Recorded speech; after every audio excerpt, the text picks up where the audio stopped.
Let us begin with our second talk for Serokell today. I hope there are still some viewers left after Artyom's hardcore presentation, and now we are going to have a much more lightweight one.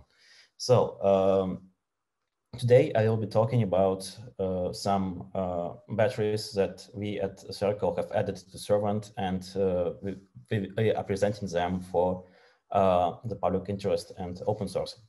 But first of all, a couple of words on who I am. I started writing Haskell commercially in 2017 at Serokell.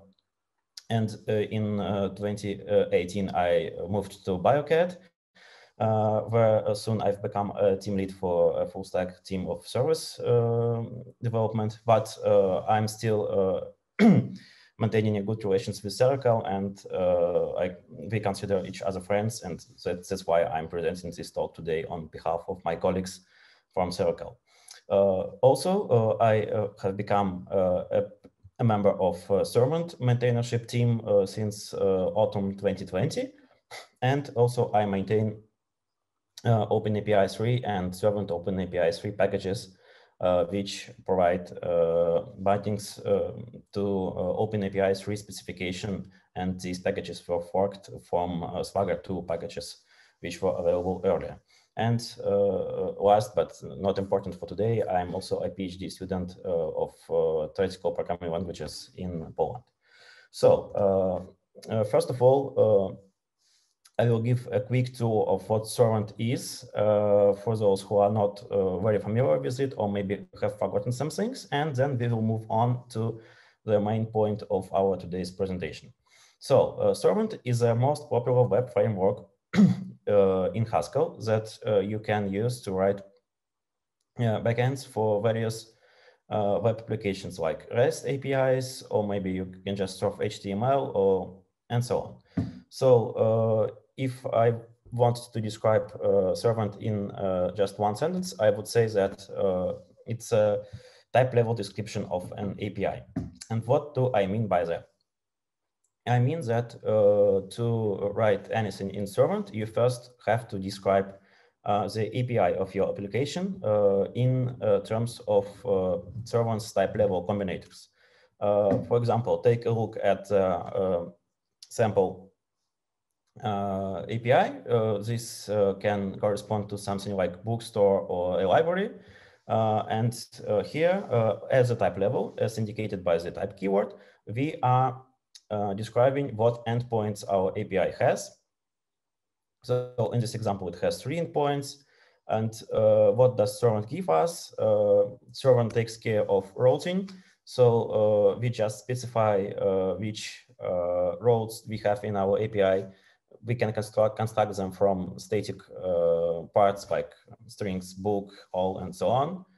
And also branch on the road to specify complex path structure of our API. Servant also provides us with request parsing. So for example, we just can specify that our endpoint will accept some book, which is a Haskell type in JSON format, and Servant will take care of all the rest. It will parse this JSON, convert it to Haskell values, throw correct errors if the JSON is invalid, and so on.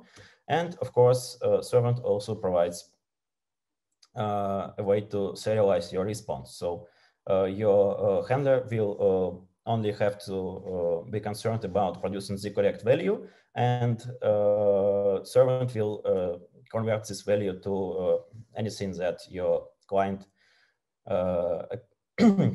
expects. But this is not everything that Servant gives you. It has quite a bit of other integrations. Like, for example, you can generate a client to access your API. This can be helpful if you are developing something like microservices, or you are querying someone else's API. So you provided with a type level description of your API, you get functions to query this API and get the results correctly deserialized. And also Servant client works perfectly with GHCGS. So if you are writing your front end in Haskell as well, using something like Reflex or any other GHT.js framework, you can share the type of API between your front-end and back-end code and use the same servant code to query your API, and it just will handle all the rest for you. And also there is a library for servant which can generate OpenAPI, both OpenAPI 2 and OpenAPI 3 specifications on your API. So, for example, if you are working with a front-end developer who needs to integrate with your API, you can just provide them with a generated OpenAPI specification, and you will be sure that it stays up to date just because it's generated from the types of your API. And just a quick showcase of how this API corresponds to some handlers. You can access a good tutorial and a lot of cookbook chapters on servant by this link.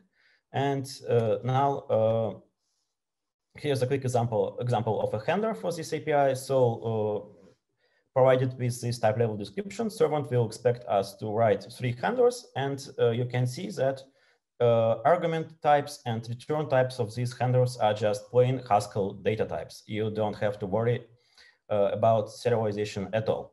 And also you may notice that handler produces result in some Helva monad, but this is also customizable in servant. You can use any monad you want to use in your application. So if you want to use MTL approach or anything like that, it's also possible.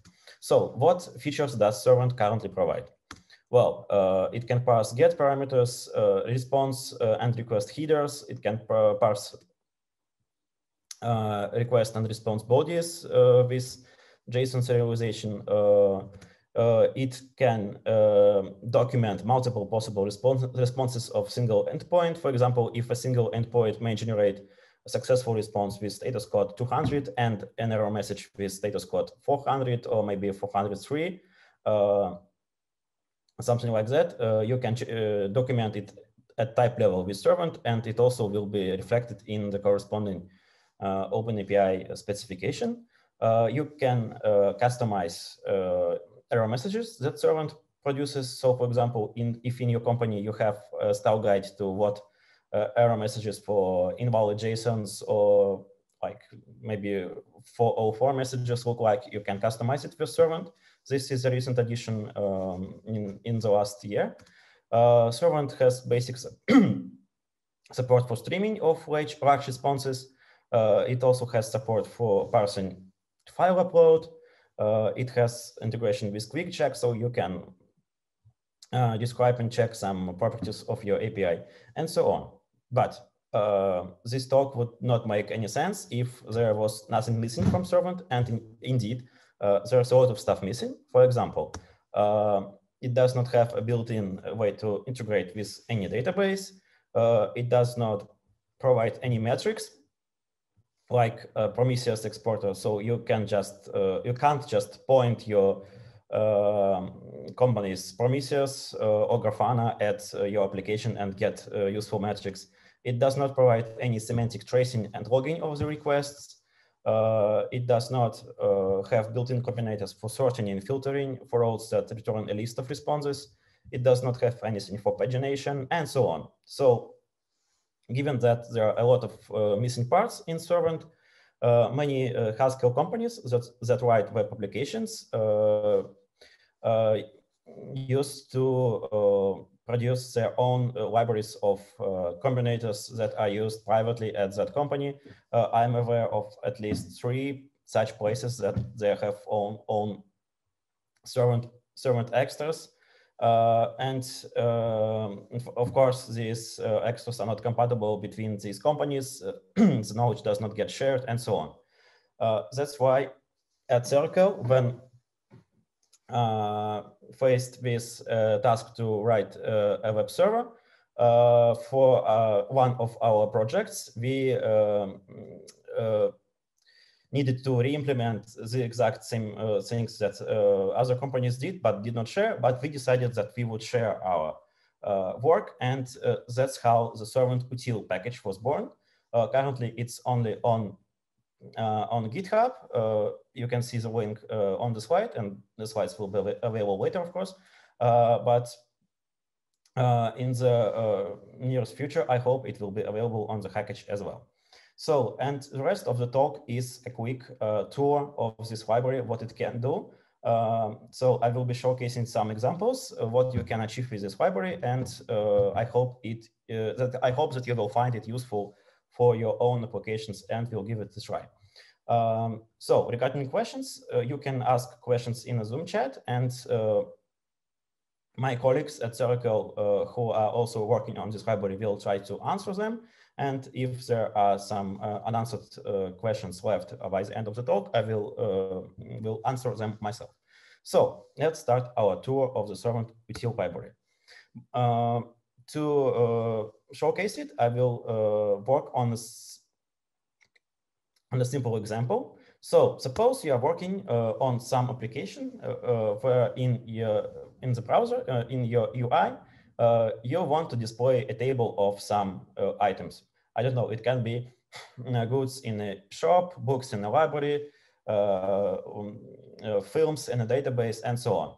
And these UI are pretty common. They usually have a way to sort on some columns, indicated by triangles in my drawing. They also usually have a search field where you can, for example, search for a specific item in the list. And also these UIs usually have some pagination controls if the list can get large. So, but to display this data, your front-end application living in browser must get this data from somewhere. And of course, it will get it from our backend written in Haskell with servant. But backend does not magically have this data already. So it will have to go to a database to get this data. So this is a well-known structure of any web application out there. So let's move on. But the actual sorting, filtering, and pagination of the data must happen somewhere.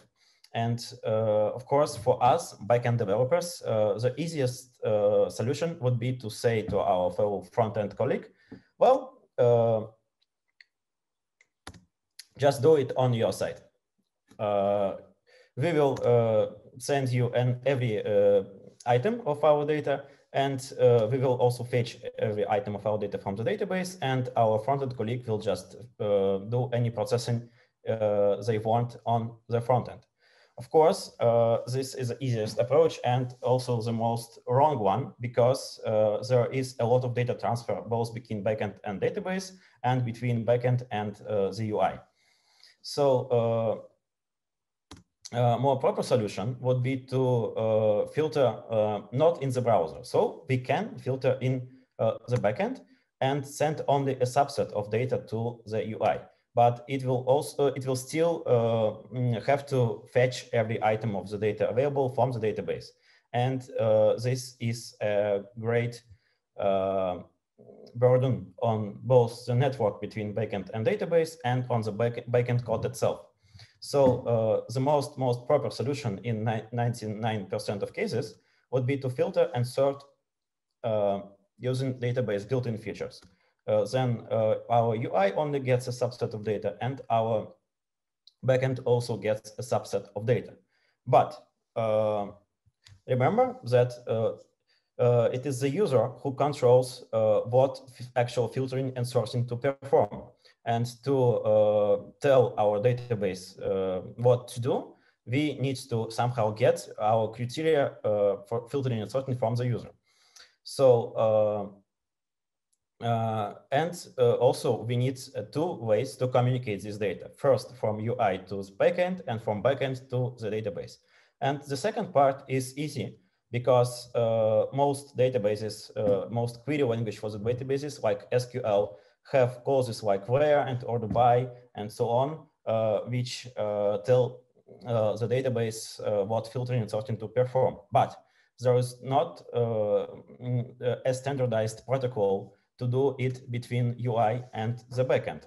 So unfortunately, every web developer out there faced with this problem has to invent their own combinators for this problem, their own language of queries. To do it for our project at Serokell, we have looked at some commonly used patterns of API for querying and sorting, filtering and sorting in the world, and we've built our library to support these most commonly used patterns and look like some of the API we've met in the world. So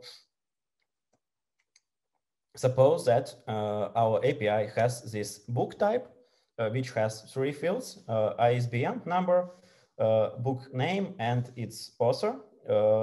And we have a simple route which gets all the books from the service. So it's a route which uses get method. It returns a list of books serialized as a JSON. And basically, we would like to extend this route with some get parameters to specify what to filter and sort on. What are the requirements, what we want to be able to sort on?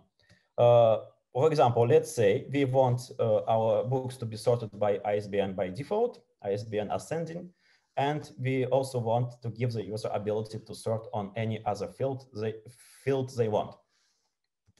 So servant-util provides a combinator called sorting params just for this task. And this combinator accepts 2 type level lists, type level because we want to document everything at the type level. And the first list is a list of fields the user can sort on. Like in this example, we say that the user can sort on ISBN, name, and author. And the second list is a list of things that are sorted on by default. Now let's look at the queries which this combinator can accept. It can accept just plain request to get everything, and no sorting will be applied. We can ask to sort by name ascending. Here we are using sort by get parameter, and it accepts things like order and a field in parentheses. And in this example, we are asking to sort by name field ascending. And what happens if there are 2 books with the same name? Then they will be sorted by a default way. In our case, we said that by default, we want sorting by ISBN. So basically, if you specify default sorting, then whatever the query is, the order will be some deterministic order and not some random stuff that our database returns. We also may request sorting on several fields. Like, for example, we want to sort by author, by name ascending and then by author descending. And of course, if 2 books have same name and author, whatever that means, they will be sorted by ISBN by default. And there's also an alternative syntax for that. If you don't want to use these parentheses, you can just specify the order via pluses and minuses.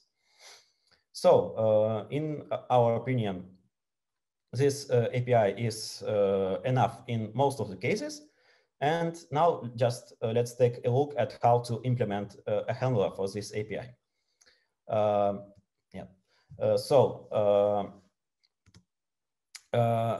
Handler will accept some argument, which in servant-util library is called sorting spec.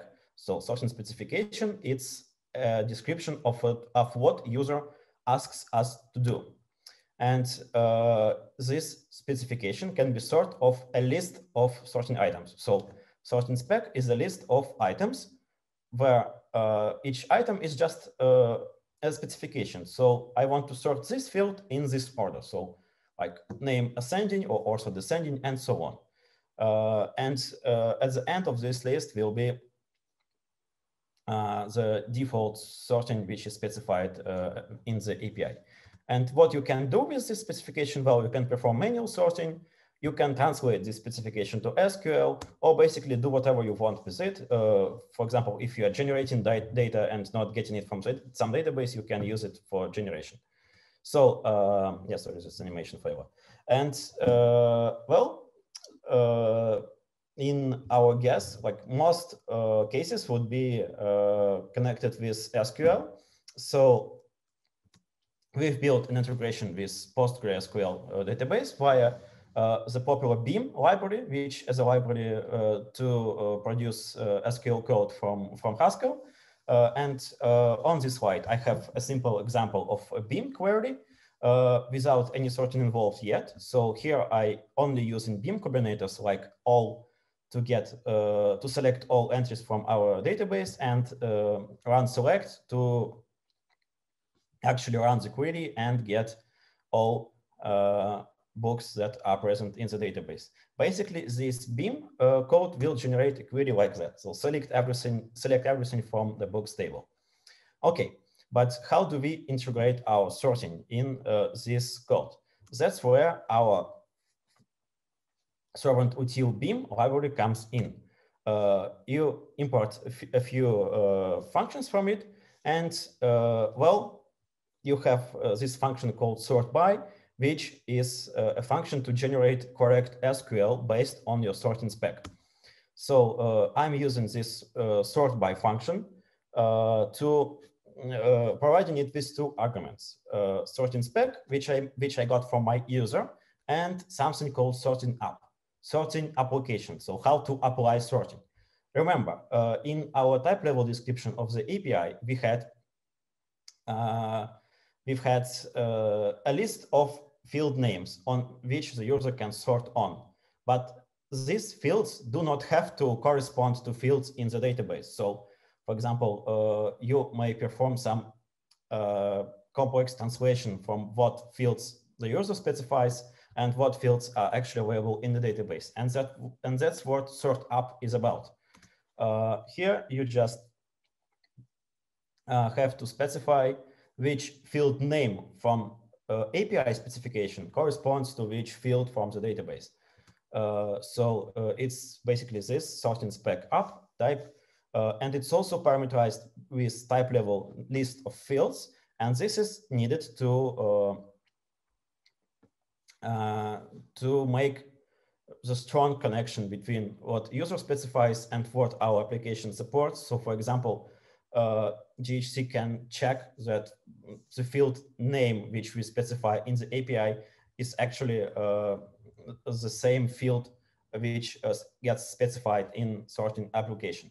So again, this sorting application can be sort of a mapping from field names in the get parameters to whatever fields in the database you want to sort on. So you can even try to sort on some complex expressions. So for example, one field from the API will correspond to a combination of several fields in your database, and this is perfectly supported.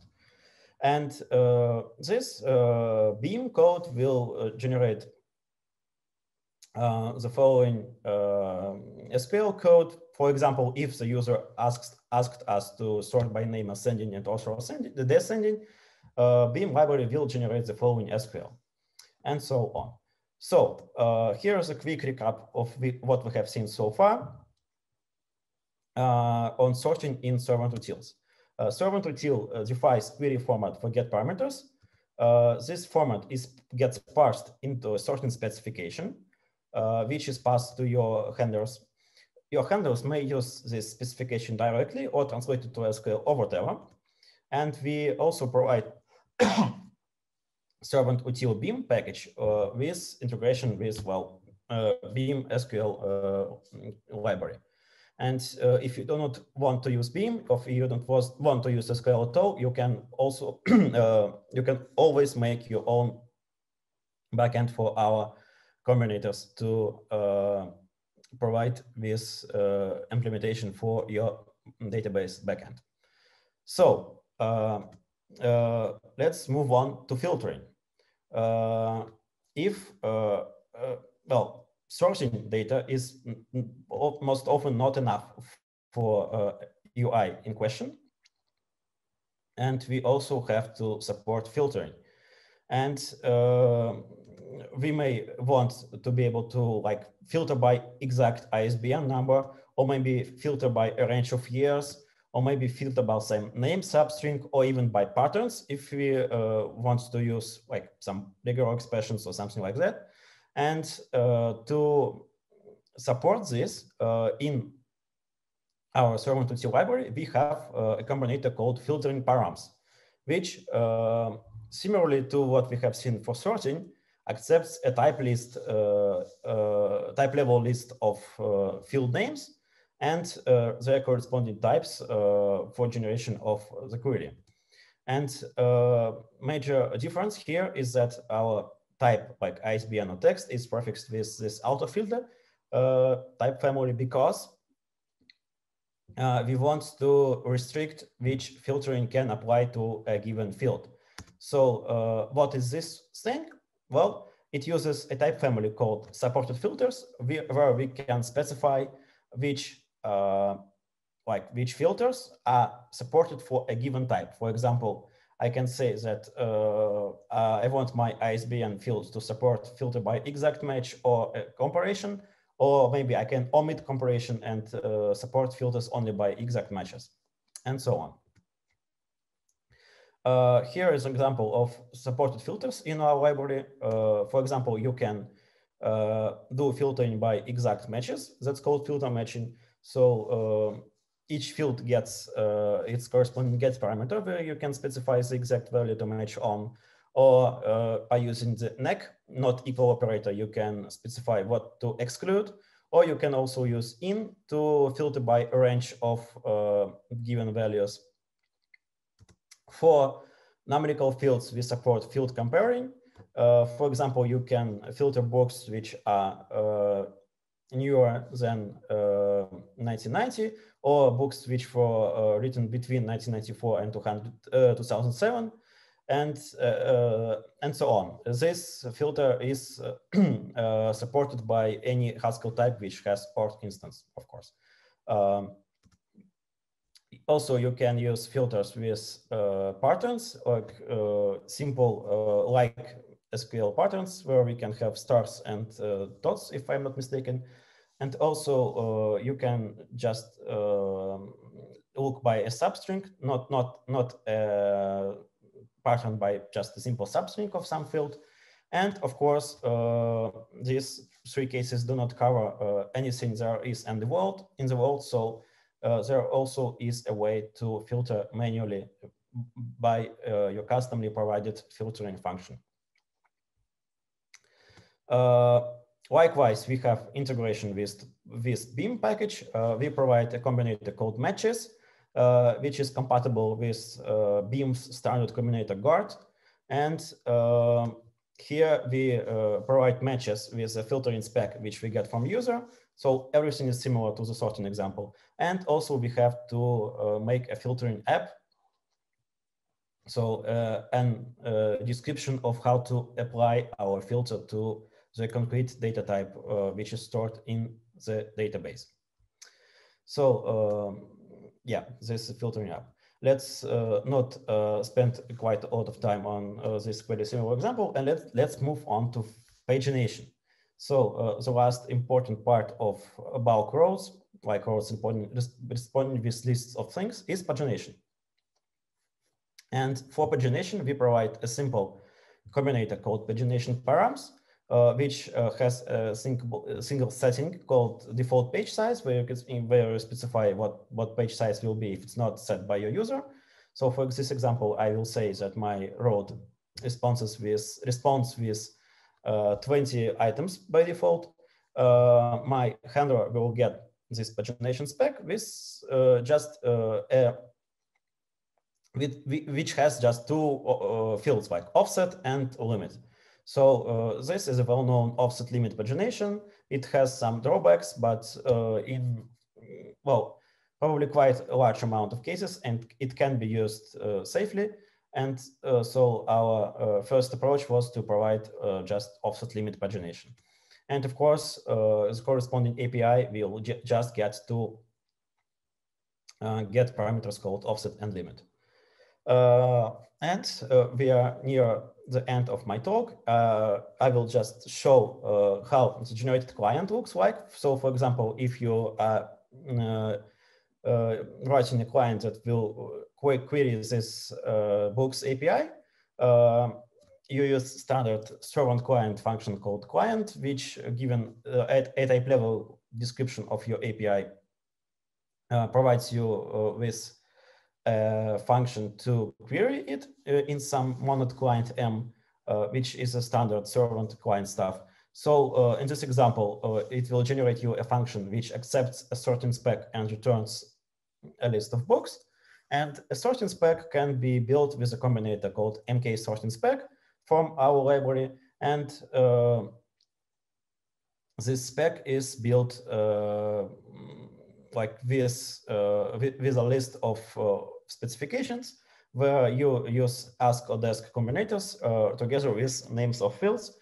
And here names of fields are written by the overloaded labels notation. So with this hash sign, this means that these names are somehow on the type level, and our library can check that you are using only those names which the API actually accepts.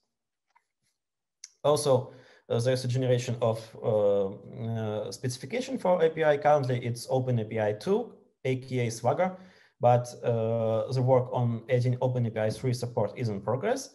So, for example, for our road with books, if we add all three combinators, pagination, filtering, and sorting, we will get this nice description of our API where we can see like offset and limit parameters, a full description of how filtering works, and also a full description of how sorting works. So you do not have to write any extra code for that. You just specify our combinator, and your fellow front-end developer will get all the information they need from the Swagger specification or OpenAPI specification. Well, let's quickly recap what we have seen in this talk. Servant-util provides sorting, filtering, and pagination combinators. That's not everything there that is in the library. So I encourage you to look in the readmes and see what also we have in there. We have integration with PostgreSQL via Beam package out of the box in the corresponding package servant-util Beam. Our library is fully extensible with type classes. So basically everything we have seen so far in this presentation is a member of some type class. So you can provide new backends for filtering and sorting. You can provide new filters. And all you have to do is to write a couple of instances, and it will play nicely together with the rest of this library. Servant client is supported. Swagger OpenAPI 2 specification is generated. And we also provide a dummy backend for prototyping without using a database. So if you want to quickly put together some API and see how it plays out, you don't have to use servant-util Beam. You just can go to this simple dummy backend, which is included in the servant-util package itself, and like just play with it. So thank you for listening. Here's some of my social links, and I will be happy to answer some questions if my colleagues did not answer everything. I will quickly look in the chat.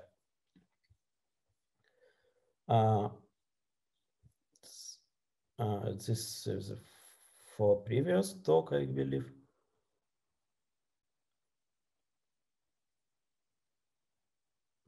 So are other DB libraries besides Beam supported? If not, is it easy to add our own?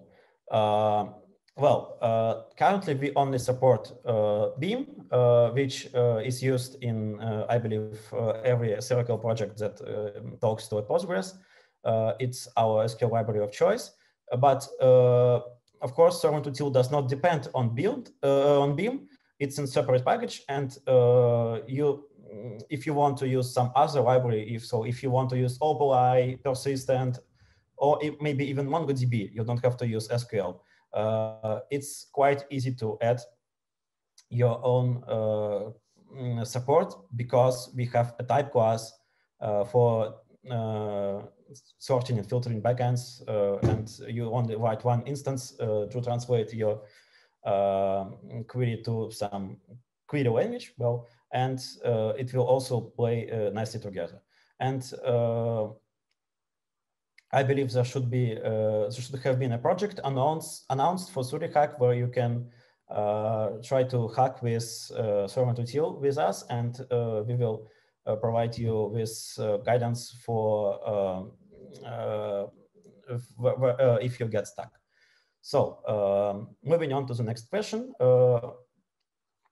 about GraphQL. Yeah, I was expecting this one. So GraphQL comes up a lot, but yeah, we could have just used GraphQL and get query language for filtering, sorting, pagination, and all stuff for free. But GraphQL is not an extension of REST API. It's a completely different world. So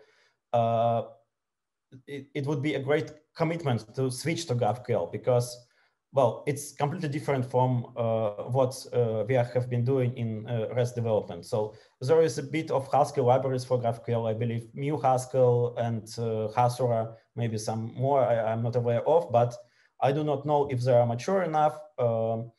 And well, long story short, switching to GraphQL is a decision you should make in your team as a whole. So it should be supported by your front end, should be supported by your back end, should be supported by your database. So I believe only recently Postgres started doing some GraphQL natively. So for those who can't afford switching to GraphQL at the moment, but still want to get some well-defined stuff for this task, we are providing this library to achieve some of the goals with REST API.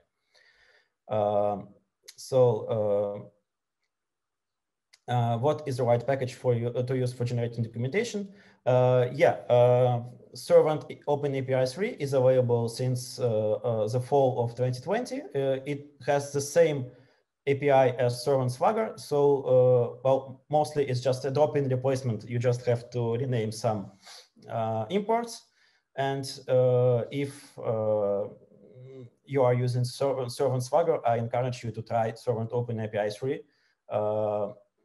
because, well, the OpenAPI 3 spec itself, for example, is more mature than Swagger 2. It does not have such irregularities or oddities as Swagger 2 had. And for example, in OpenAPI 3, you are able to describe one-off types. So actually, OpenAPI started supporting sums. And it's a big step forward from what Swagger 2 did, because you couldn't possibly describe a type which has some cases in Swagger 2. Yeah, so I don't see any other questions. I will stop sharing my screen, and thank everyone for listening.